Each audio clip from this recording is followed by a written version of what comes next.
chains of sin, captive to the hopelessness. I heard you calling now, drowning the voice of doubt.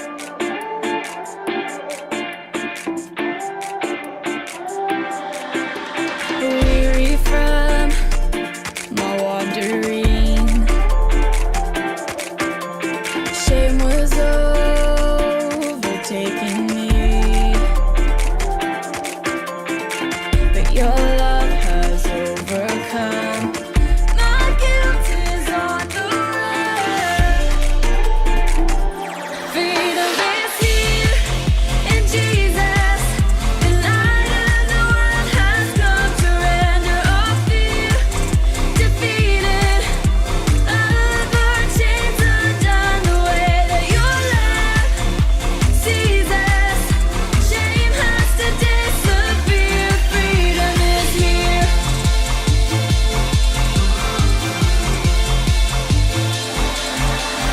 Now as Christ is formed in me, I can walk in victory. The battle has been won. Through your spirit there is freedom. Freedom is here in Jesus. The light of the world has come. Surrender all fear, defeated. All of our chains undone. The way that your love sees us, shame has to disappear. Freedom is here. Oh, freedom is here.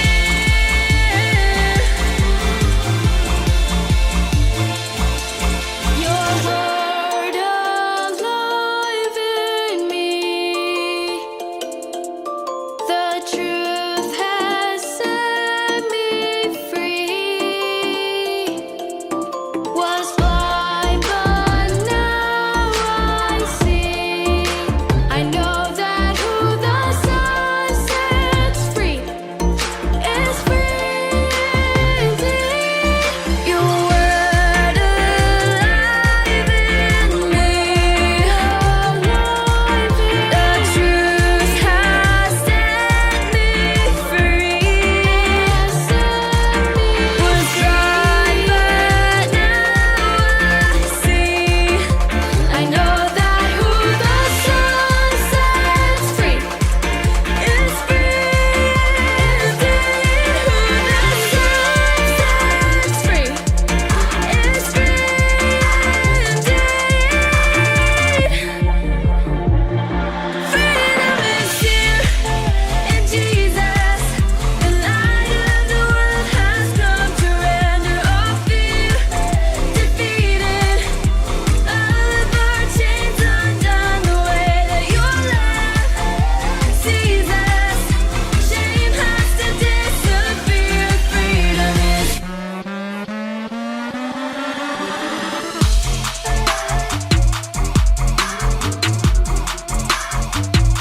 freedom is here. Freedom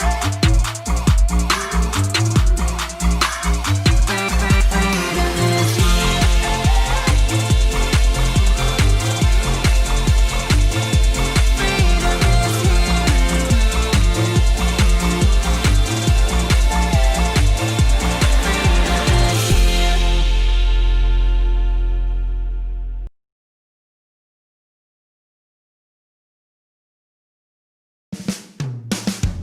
God's story, Elijah.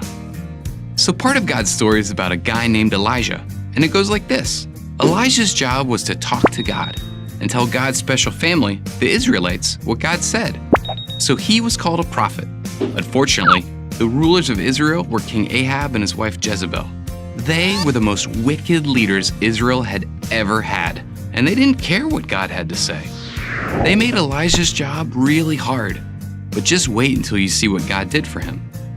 See, Ahab and Jezebel worshipped Baal instead of God. Baal was a false god. An idol.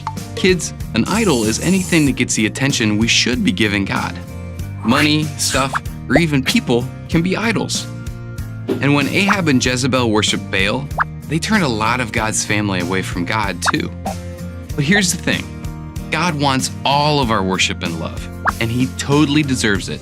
So God sent Elijah to tell Ahab and Jezebel that it wasn't going to rain for a while. There wouldn't even be dew. That means crops wouldn't grow. So the Israelites would run out of food. Then they would think Baal was angry, and they'd blame Ahab. When the king heard Elijah's message, he was furious. He wanted to kill Elijah.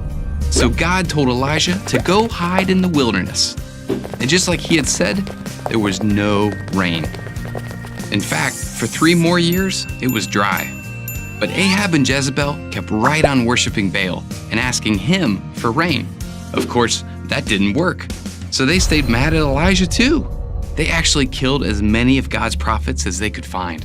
But all that time, God kept Elijah safe. And Elijah kept telling people to believe in the real God. A few did, like a widow who saw God do miracles through Elijah. But most kept worshiping Baal with Ahab and Jezebel. Finally, in the 3rd year of drought, God told Elijah to go talk to Ahab again. This time, Elijah challenged the king to a contest that would show who was real, Baal or God. Ahab brought 450 prophets of Baal to meet Elijah at a place called Mount Carmel. They built an altar to worship Baal, and Elijah built an altar to worship God. They both prayed for fire and then waited to see whose God brought it first. And since Baal was a false god, you can probably guess who won. Yep, God. In fact, he sent so much fire, it burned up Elijah's altar and everything around it. After that, Elijah prayed for rain, and God sent it. It seems like maybe Ahab and Jezebel would follow God after that, right? But they only got more angry. Jezebel sent Elijah a message that she was going to kill him, so Elijah ran away again. This time because he was scared. Even though God had kept him safe for years, he wanted to quit being a prophet. He didn't think anybody listened to him anyway. He laid under a tree and said, "I've had enough, Lord." Then he went to sleep. God must have understood how Elijah felt, because guess what he did? First, he sent an angel to cook Elijah some bread. Then God let Elijah see him. Elijah had talked to God a lot, but he'd never seen him.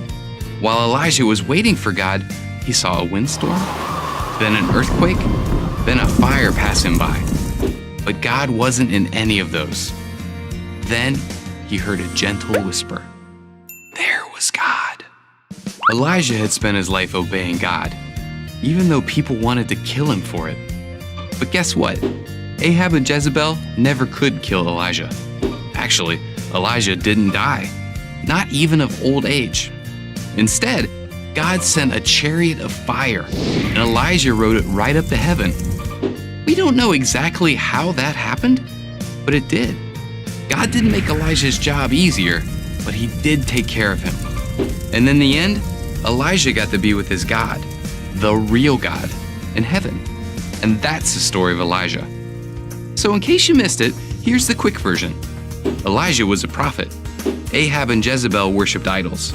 Elijah gave them messages from God. They got mad. God told Elijah to run away. Elijah proved God is real. Jezebel got mad. Elijah ran away. He wanted to quit. God was gentle with him. Ahab and Jezebel couldn't kill Elijah. God took Elijah to heaven in a chariot of fire.